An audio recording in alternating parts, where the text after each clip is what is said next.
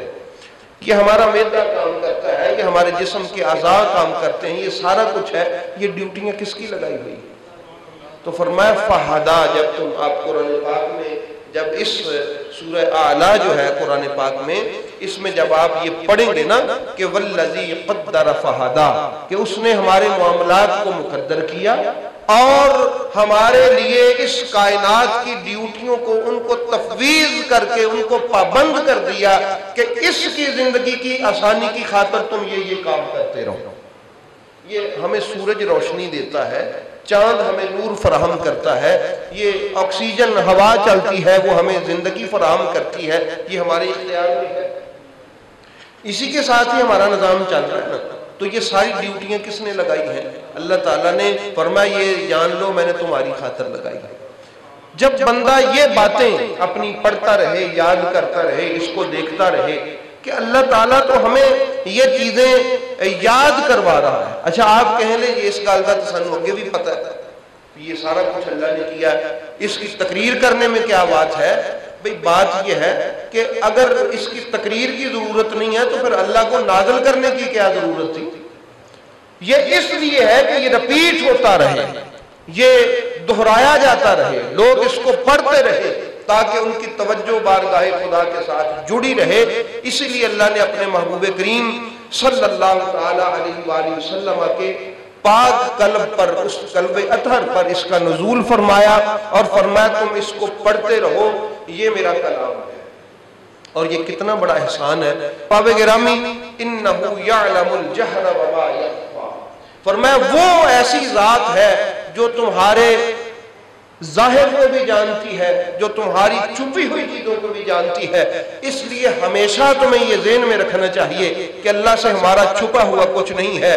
وَنُيَسِّرُكَ لِلْيُسْرَىٰ، اے محبوب یہ جو شریعت میں نے آپ کو دی ہے، یہ جو شریعت میں نے آپ کو دی ہے، ہم اس شریعت پر عمل کرنا آپ کے لیے آسان بنا دیں گے. کیونکہ اسلام فطری دین ہے نا، دین فطرت ہے، تو فطرت پر چلنا انسان کے لیے آسان ہوتا ہے. یہ قرآن کریم کی میں بات آپ کے سامنے عرض کر رہا ہوں. وَنُيَسِّرُكَ لِلْيُسْرَىٰ، کہ ہم آپ کے لیے آسان کر دیں گے. ترجمہ تو اس کا یہ ہے کہ آسان کر دیں گے آپ کے لیے. کیا آسان کر دیں گے؟ یہ جو میں نے قانون اتارا ہے، یہ جو میں نے آپ کے لیے ایک شریعت بنائی ہے، اس پر عمل پیرا ہونا اور اس کے ساتھ ساتھ زندگی گزارنا ہم آپ کے لیے آسان کر دیں. دیکھیں نا جو نمازی ہوتا ہے، جو عبادت کرنے کا شوق رکھتے ہیں یا نہیں رکھتے، ان کو آپ دین کا کوئی کام کہیں گے تو یہ نہیں ہو سکتا کہ وہ نہیں جی یہ میرے کو نہیں یہ ہو سکتا.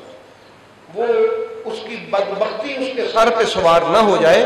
ورنہ شریعت میں ایسا کوئی کام بھی اللہ نے نہیں رکھا کہ جو انسان کہہ سکے نہیں یہ میرے لیے مشکل ہے.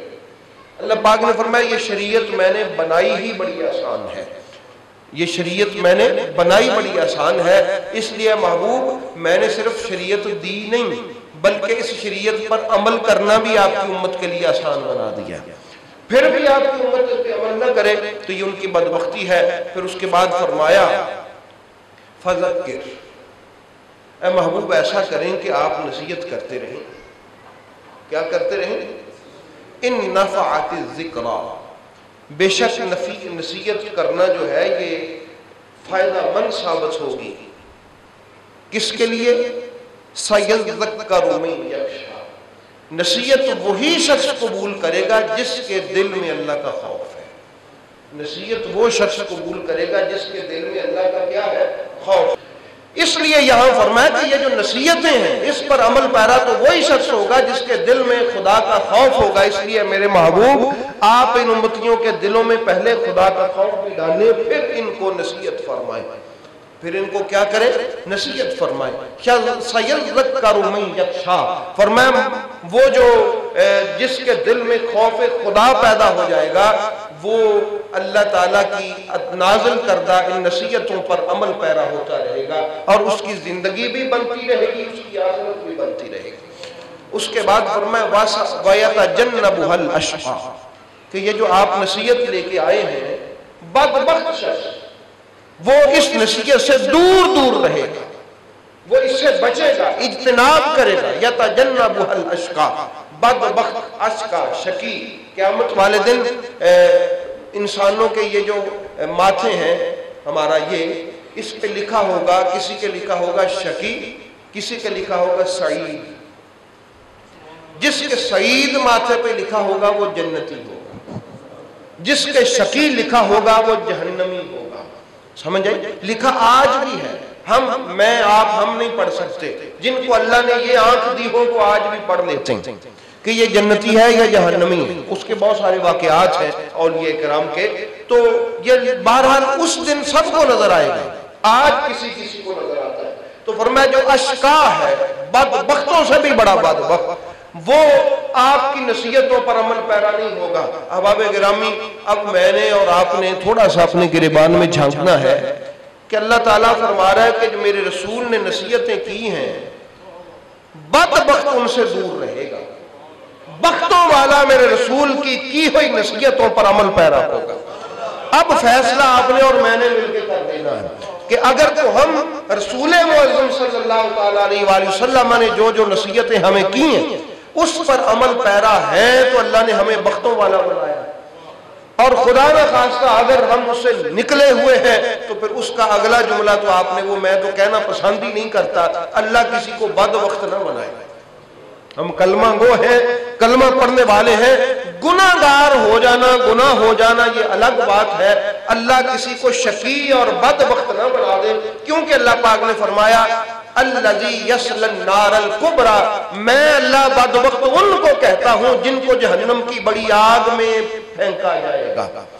اللہ پاک نے فرمایا بدبختوں کو کہاں پھینکا جائے گا؟ جہنم کی بڑی آگ میں، تو ثم لا يموت فیہا ولا یحیا، اور وہاں کی زندگی کچھ ایسے ہوگی کہ نہ وہاں وہ مریں گے نہ وہاں وہ جئیں گے، موت وہاں آئے گی نہیں، اور وہ جو زندگی ہوگی وہ موت سے بدتر ہوگی، اس لیے نہ اس کو زندگی کہا جا سکتا ہے نہ اس کو موت کہا جا سکتا ہے۔ فرمایا اس سے بہتر نہیں ہے کہ اس جہنم کی بڑی آگ سے باہر ہی رہو، کوشش کرتے رہو